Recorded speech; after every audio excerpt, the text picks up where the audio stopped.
Edgy, ano ba yung ginagawa mo? Bakit mukhang online shop yan Ano ba yung ginagawa mo dyan? Para saan yan? Okay, itong online shop na to ay mas maganda pa sa Lazada or Shopee. Ang galing ng claim, no? Pero tignan nyo kung bakit ko sinasabing ganyan. Kasi matagal na ako nagbebenta sa Lazada at saka sa Shopee. Okay? So yung experience ko doon ay medyo hindi gano'n ka pleasant dahil meron actually yung mga pinagdaanan ko doon dati medyo mahirap, no? Marami ng pagbabago. Napaganda naman nila, no? Noong una parang ang hirap ng i-operate ng dashboard, nakakalito, napaka-cluttered na kung ano-ano lumalabas, 'di ba, sa page. And then pag magpo-post ka ng product, ang dami-dami kang pipilapan na kung ano-anong mga selections ang pipiliin mo, nakakalito. Actually hanggang ngayon ganun pa rin, no? Pero na-improve. Pero kasi gusto ko mas ma-improve pa, no? Sa magiging experience niyo dito. So, okay, kung sabihin na natin, Edgy, maganda yung ginawa mo. Ito ay e-commerce, ha? E-commerce. Parang Lazada at Shopee. Okay? Oh, sige, Edgy. Sabihin na lang natin na maganda. Paano naman kung wala naman akong ititindang product? Wala akong ititindang product, wala akong puhunan. Okay, good question. Kasi dito, bukod sa madali i-operate ang website natin, ang platform, kahit wala kang puhunan, pwede ka magtinda. Ito ang sikreto ng mga dropshipper, tsaka yung mga online seller na nakikita nyo palagi sa TikTok, sa Reels, sa Instagram. Yung mga yan, wala rin naman products yung iba dyan, no? Karamihan. Pero, ang tinitinda nila, yung products ng ibang tao or ibang ng mga suppliers. Okay? So, ikaw, gagamitin mo to na hindi mo kailangan mamuhunan o bumili ng produkto. So, wala ka talagang ilalabas dito kahit isang kusing, no? Pero syempre, dapat meron kang phone na may internet at meron ka rin time, no? Para maghanap ng produkto na ibebenta mo. Okay? Yan lang ang puhunan mo. Kaunting time. Gagawin mo, post ka lang ng post everyday. Mag-share, okay? At saka, yun lang. Wala na. So, wala ka talagang ilalabas dito na puhunan. Okay? So, paano yan, Edgy? Paano mo ginagawa yan? So, ito yung mga sample post ko, no? Bali, nag-work na to. Itong website na to, itong platform natin. So, ayan, ang sinasabi natin dito, kung makikita nyo ayan, nakalagay dito sa homepage natin. Selling online has never been easier. No complicated dashboards, no confusing forms, no cluttered pages, no middlemen, and no selling fees. Okay, kita mo? Walang ganyan ng Lazada, ha? And then, quick and easy setup. Okay, quick and easy setup lang to. Even your grandma's banana Q business could go online. Ganda ng claim natin, no? Okay, so ganyan. So, ang ang goal ko, ang aim ko dito ay maibigay sa inyo ng madali gamitin. Yun palagi ang aking gusto mangyari. Actually, tignan mo ang tagal ko na nagtitinda sa online, sa Lazada, o sa eBay, sa Amazon, pero nakakalito. Sobrang nakakalito, no? Kung mapapansin nyo, malilito kayo. Sa dami ng pipilapan, sa dami ng kung ano-anong pipindutin, no? So, ito talagang super dali. Super dali. Kahit ako man, no? Sa presently sa platform na nabanggit ko, nalilito pa rin ako hanggang ngayon. Sabi ko, sabi ko dun sa support, hindi nyo ba pwedeng baguhin tong dashboard nyo? Sobrang daming nakalagay at nakakalito na.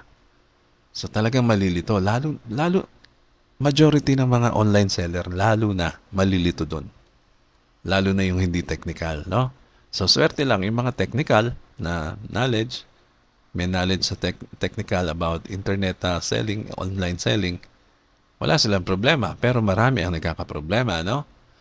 Anyway, example ng Prada ko, no? Kunyari ito to, men's casual keyhole collar cardigan.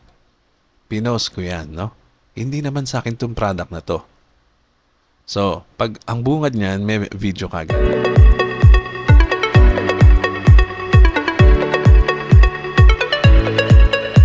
Okay, so yung format ng video na yan ay yung standard guys sa YouTube, no? And then nandito yung image gallery niya. So madali lang yan igagawin nyo yan ng madali, no? Gagawin nyo to ng madali. So ikaw magpo-post nito mga to images. And then always yung video hindi mo na i-upload ha. Hindi yan mahirap ilagay dito. Ituturo ko sa inyo. Laging nandiyan ang video, no? Kasama ng mga images na tinitinda nyo. So, ano ba meron dyan? Siyempre, yung title, lalabas ang title dyan. Siyempre, ikaw maglalagay niyan.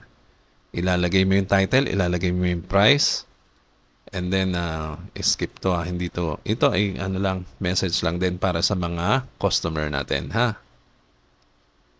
Basahin na rin natin, shopping online has never been easier. No confusing pages, no hidden fees, no middlemen. With no selling fees, you get lower prices. Ayan ang difference, no? Pag ang seller hindi nagbabayad ng selling fee sa platform owner, mabibigay na ng mas mura yung produkto niya, di ba? Okay, find what you need delivered to your door. Okay, even your grandpa's favorite snacks are a click away. Shop now, okay? So, message lang yan para sa mga potential customers, no? And then, syempre, lagi yan nandyan, no? Ito, syempre, yung description, ili-layout mo yan. Madali naman, ipipaste mo lang yung text, oh. Ita-type mo lang na as it is, no? Ganyan na mismo. Kung paano mo tinype yan, ganyan din lalabas yan. Okay? So, wala nang formatting. Dire-diretso na. Okay? So, ginawa ko talaga madali yung interface niyan. Anyway, so dito yung description dito, more from this seller. Ayan, ito. Ano ibig sabihin yan? Ibig sabihin, pupunta ka sa home shop niya. Yung homepage niya ng seller. So, ito, obviously, yung views at saka likes. Okay? Dito naman sa baba, meron dyang order details mo. Kukumpletuhin mo to. Ita-type ko. Hindi, ipapakita ko na lang sa inyo mag-fill out. Autofill kasi meron tayong autofill dito para hindi na mahihirapan. Actually, pag nag-enter ka dyan, no, lumalabas yung mga fields, no? Lalabas na lang yung fields. Okay? Yan. Lalabas ang fields dyan, no? Ayan ang kukumpletuhin ng customer natin. Pero, syempre may autofill tayo, no? Para hindi na siya mahihirapan mag-fill out ng form. Tingnan ko ano mangyayari, i-zoom in natin, i-zoom out natin para makita nyo. Pag may autofill, ayan, okay? Nakikita nyo naman, no? Clear, autofill, para submit kagad yung order. Hindi ko nalalakihan para kasi may mga details. Ayan, kunyari. So, ganun. Basta tandaan nyo, yung autofill na yan ay laging nandyan. Pagka nag-fill out na kayo ng first order nyo, lagi yan nandyan. Masasave na yan. Okay? Clear all. Yan. Anyway, so yan lang ang kailangan sa page, no? Sa sales page or product page natin. And then, ayan, meron din tayong message dito sa submit button na paalala. Okay? Your order will be sent directly to the supplier or seller with no middleman involved. Please double check your order before submitting. Yan. And then, if you have any questions or need more information, please feel free to contact me. Ibig sabihin, yung seller laging lalabas dito. Andyan yung name niya. Ito yung example lang naman to. Andyan yung name niya tsaka yung phone number niya. So, malabong may scam tayo dito, no? Kasi pwede mong i-verify yan. So, para maging transparent tayo sa between seller and customer, yan, ilalagay ni seller yung name and phone number niya. Pag hindi niya nilagay yan, alam mo, hindi mag-work sa kanya itong platform. Kasi meron siyang pipilapan na na form, no? Kailangan nakalagay yan. So lagi yan naka-display. So paano kung baguhin niya yung phone niya tsaka name niya? O kahit pag binago niya yan, hindi siya makaka-receive ng order. Okay? Meron na security feature para diyan. Anyway, lagi yan nandyan. So, importante yan na ikaw mismo directly kukontak kay seller, no? So, ano pa yan? Ano pa meron dyan, Edgy? Itong seller's name and phone number, nakiklik yan, no? Ibig sabihin, pupunta ka sa seller's shop. Yung homepage ng seller. Ayun. Kunyari, ako to, no? Yan. Nakalagay dyan, welcome to Edgy's shop. Ito na yung seller. Andyan lahat ng listed items niya. Okay, yan. May message tayo dyan. And then, lahat ng paninda ni seller, ni Edgy, ay pupunta dyan. Okay, malinaw naman, no? So, balik tayo dito.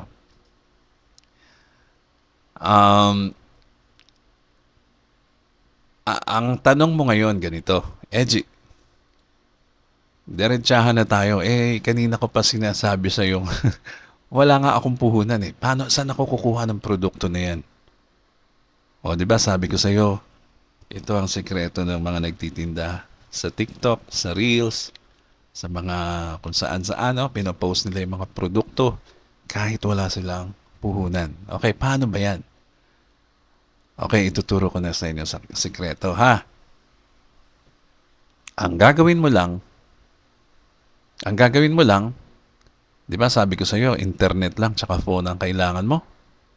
Okay, punta ka sa website ng Temu. Okay, kita mo? Dito sa Temu, napakadaming product na pwede natin ibenta. Lahat yan available for you to sell, no?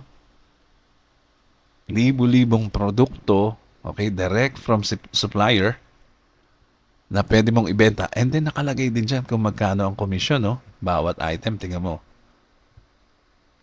For example, ito, yung car seats cover na to, 527. Usually, free shipping lahat to, O meron ka hanggang maximum commission ng 258 pag nakabenta ka niyan.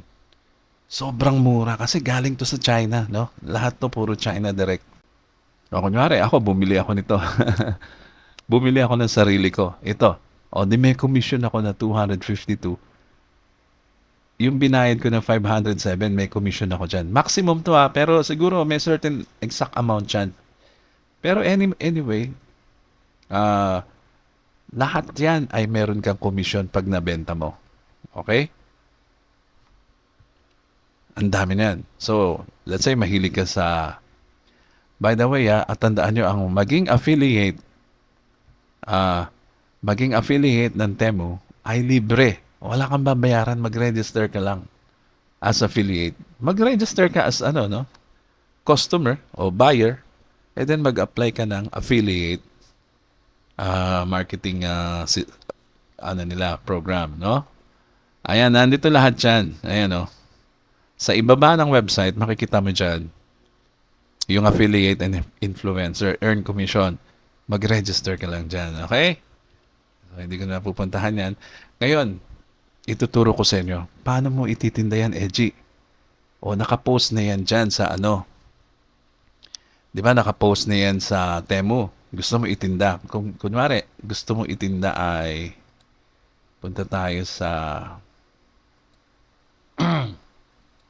ay kids pala 'to. Kung ano sa tingin mo ang maganda itinda, no? Mahilig ka sa automotive, sa motorcycle, okay? Ah, actually, yung iba dito, sinample ko na doon, no? Ano kaya maganda? Ito, nabili ko na to. So, pwede kang bumili sa sarili mong account para meron kang discount. Kasi babalik sa iyo yung komisyon, di ba? Anyway, ititinda mo yan na hindi mo ipapaalam na galing sa Temu. Siyempre, hindi natin papaalam, no? Kasi pagka yung iba mali ang ginagawa kasi affiliate nga sila, tapos isi-share nila yung link nito. Pag clinic nila yan, di ba, ito, isi-share nila.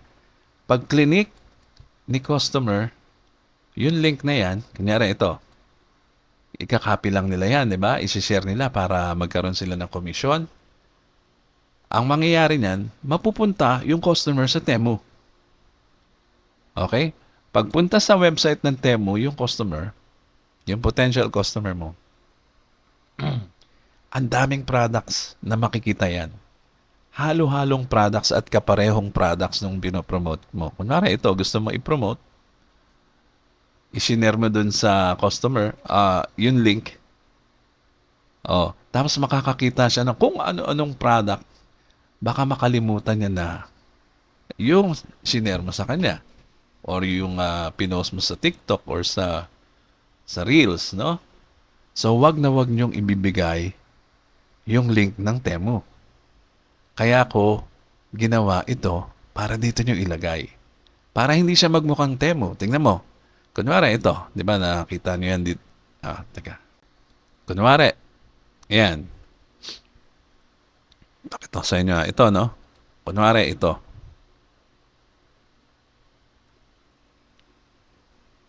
Pag napuntahan ng customer mo yan, kunwari, nag-post ka sa TikTok ng link mo, ang makikita nila ito lang. Walang other products na na aagaw ng attention niya. So, potentially, makuha mo kagad siyang bumili dito sa'yo ng produkto na pinopromote mo. Kagaya nito. O, di ba? O, pag bumili siya niyan at wala namang nakakaabalang other product dyan, dito lang siya nakafocus, malamang bilhin niya yan, di ba? Okay? So, yun ang purpose natin. Hindi niya alam na sa Temu yan. Ngayon, Edgy, okay, paano ko ngayon ilalagay dyan sa platform mo yung product ng Temu? Okay, ang dali lang yan. Tingnan mo, nakikita nyo yan? Di ba? Sell now. Sell now, pindutin natin. Lahat to pinadali ko na, no? Anong gagawin mo ngayon? Kunwari, hanap muna tayo ng product na gusto mong ibenta, no? Kunwari, punta tayo sa Temu, ibenta natin ano ba maganda? Ang dami, no? Kung matyaga ka lang, no? Maghanap ng product na talagang papatok sa dami nito, panigurado. Kahit isang product na patok lang, no? Ang gagawin mong anchor papunta dun sa shop mo. O, okay na yun. Tingnan mo let's say, ano ba maganda? Yung may video sana, no? Teka, tingnan natin.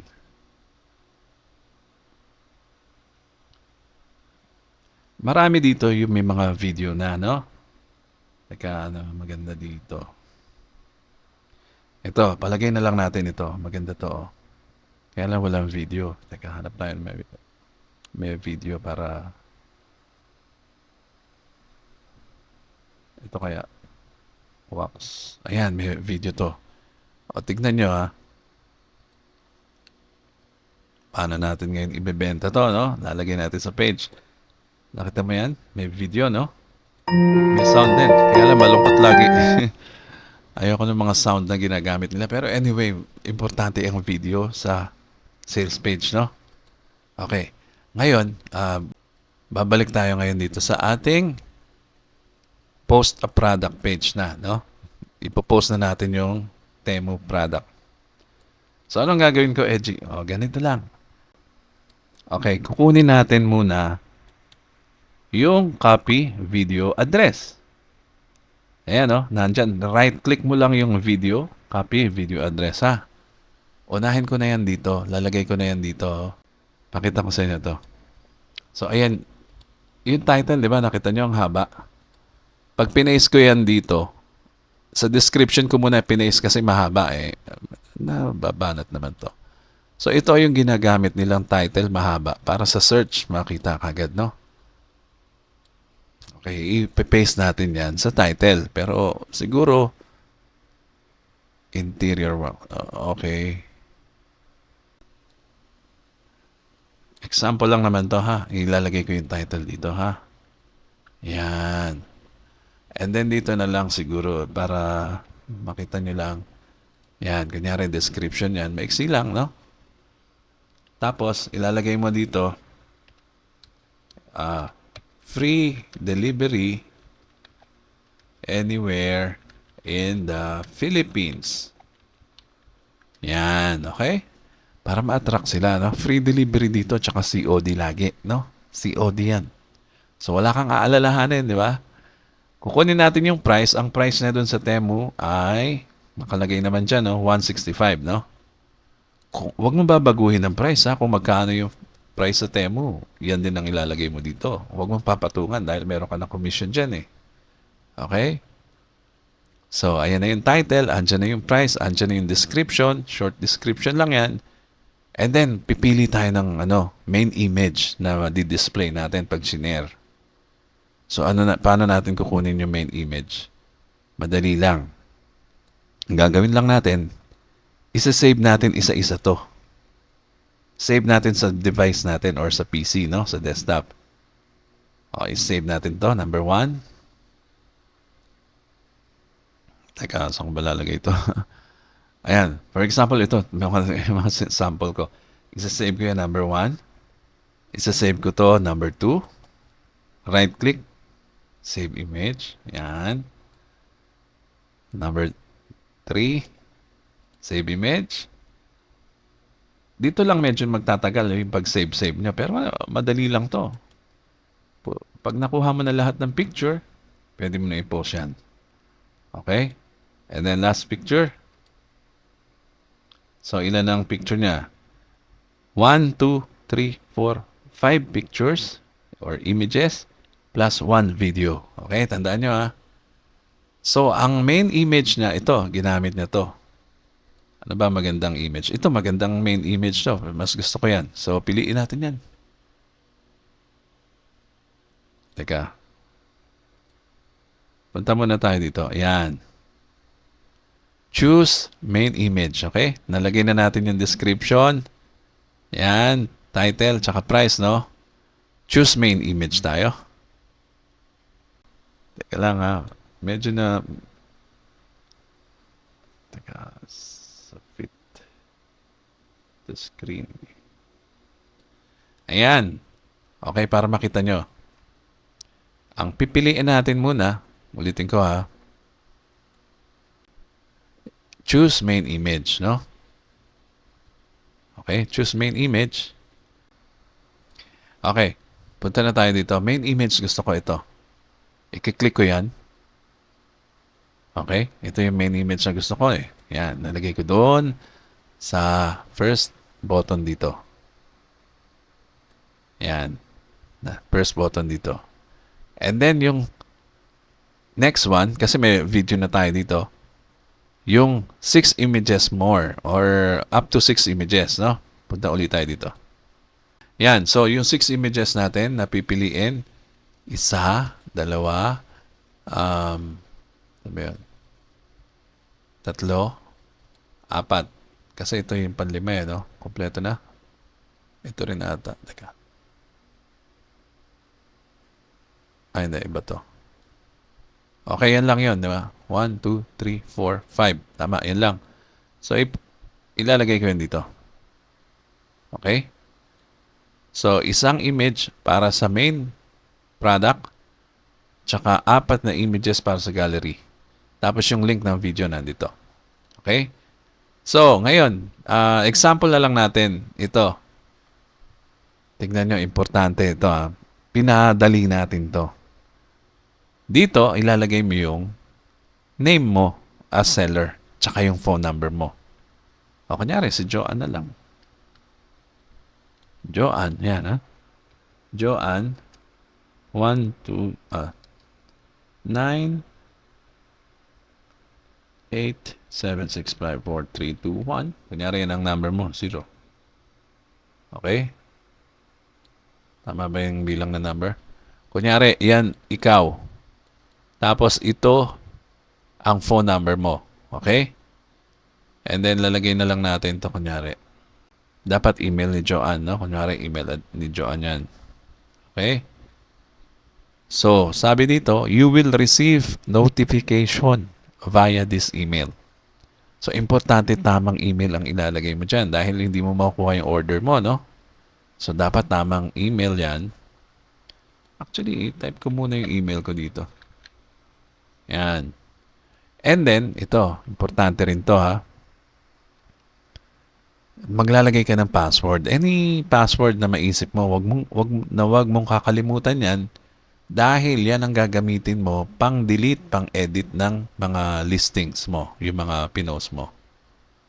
Okay? So, kailangan lahat ng listing mo, isa lang ang password ha. So, isa lang din ang email address para dyan mo marireceive lahat ng orders. And then, ang shop's name, dapat one word lang. Mas maganda. Okay? Kasi magiging ganito ang name niya. No? Yung Joanne Shop. Okay? Kasi pag ginawa mo dalawang word, pwede rin naman, Joanne. Kunyari, Joanne's Kiddie accessories, ganyan. Pwede rin. Pero kasi ang babasahin lang ng system natin yung first word. Okay? For now, ganun ang ginawa ko muna, ha? Kaya, anyway, minor lang yan, pero later on, i-update natin yan. Kaya naman ginawa natin na mas maganda yung single word or single name lang, na hindi ka na lalagay-lagay ng space na ganyan. Kasi, mas maganda yan sa magiging homepage mo na link. Ganyan na magiging homepage link mo. So, isang word lang ang lalagay mo dyan. Hindi mo makakalimutan, mas madali matandaan, di ba? So, yan. Kompleto na, no? Meron na tayong shop's name with phone number or yung seller's name with phone number, email, tsaka password. And then, ayan, kompleto na to. 165. So, yan. Wala kang ilalabas. Ititinda mo lang itong product na to. O, diba? Wala ka naman puhunan. Wala sa iyo yung product. At ngayon, isasubmit na natin yan. Ngayon, tingnan natin anong mangyayari ha. Sasubmit natin to sa website natin, sa platform natin. So, yan na. Bali, naka-post kagad yung product ni Joanne, no? So, siya ang nakalagay dito. Yan. And then, pagka bumili ang customer sa kanya, syempre, ma-receive niya ang notification galing dito sa ating platform. Pati si customer makaka-receive din ng notification. Okay? So, ang gagawin na lang ni Joanne, ipaprocess niya ngayon yung order ni customer. Paano ipaprocess yung order? Sobrang dali lang. Bali ganito. Ang pag-process ng order, di ba, nakuha mo na yung details ni customer? Nakuha mo na lahat yan, no? Yung mga yan. Itong mga to, di ba? Lahat yan. Kompletong details ni customer. Ngayon, itatransfer mo ngayon ito manually. Ito lang ang mahirap sa trabaho natin, no? Copy-paste lang ng copy-paste. Name, contact number, email, address, and that's it. Ipipaste mo lang dito. So, kunwari, ano bang product yun ulit? Teka. I-click mo yan. Click natin ang product. Select all. Delete. Dapat to i-delete natin. Nakainis. Dami kasing laman. Ano yung delete dito?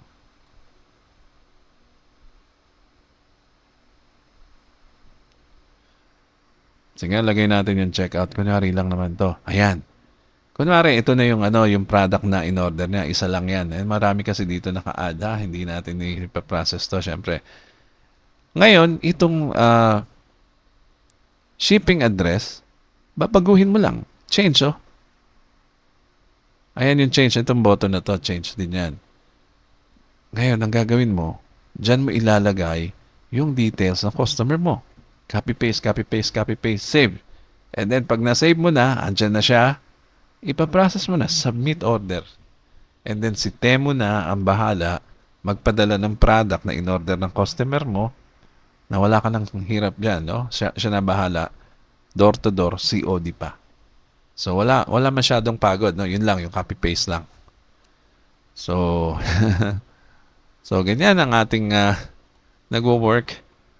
Ang ating website, ang ating e-commerce para sa mga online sellers na hindi masyadong marunong magtinda online, na pwede palang gawin na hindi sila walang puhunan at magagawa na nila ito ng mas madali, no? Kumpara dun sa mga existing platform na ginagamit natin. Okay? So, napakadali nito. Basta pag-aralan nyo lang. Yung aking, itong video na to, i-replay nyo lang, makukuha nyo rin yan. And then, ayan, magtinda kayo ng kahit anong produkto na sa tingin nyo ay magiging patok. Sa TikTok, sa Reels, yan, i-post nyo yung video and then ilagay nyo yung link nyo. Diba? So, sinabi ko sa inyo, bakit hindi nyo pinapaalam na sa Temu yan? Kasi, ayaw natin maligaw yung customer, no? Ayaw natin malaman niya na sa Temu lang pala binibili yan. Di ba? Hindi. Dito, akala niya, ikaw ang supplier. I mean, hindi niya alam na sa Temu to. Wala namang Temu dito eh. Wala namang brand ng Temu to. Di ba? Pati yung video, hindi nila malalaman kung nasan yan. Pero link lang yan, no? Hindi yan upload. So, ang concentration ng customer mo, dito lang sa single product na to. Na wala siyang makikitang other Temu items na aagaw pansin sa kanya na maaring makalimutan yung shinare mong product. O, di ba? So, yan ang purpose niya, no? Mapadali, magtinda, at nang walang puhunan, internet lang at cellphone. Mas maganda kung sa PC dahil mas makakakilos ka ng maluwag pag PC. Kasi sa cellphone, maliit lang ang screen. Pero don't worry. Sa cellphone, ganyan naman ang itsura niyan. Ano? O, di ba? Ganyan ang itsura niyan sa cellphone. Yan. Di ba? Ganyan ang itsura. Maayos din yan. Maganda rin ang itsura niyan sa cellphone. Don't worry. Ayan. Tapos ito nadadrag. Andyan yung video. Andyan yung mga picture. O, di ba? Maganda rin.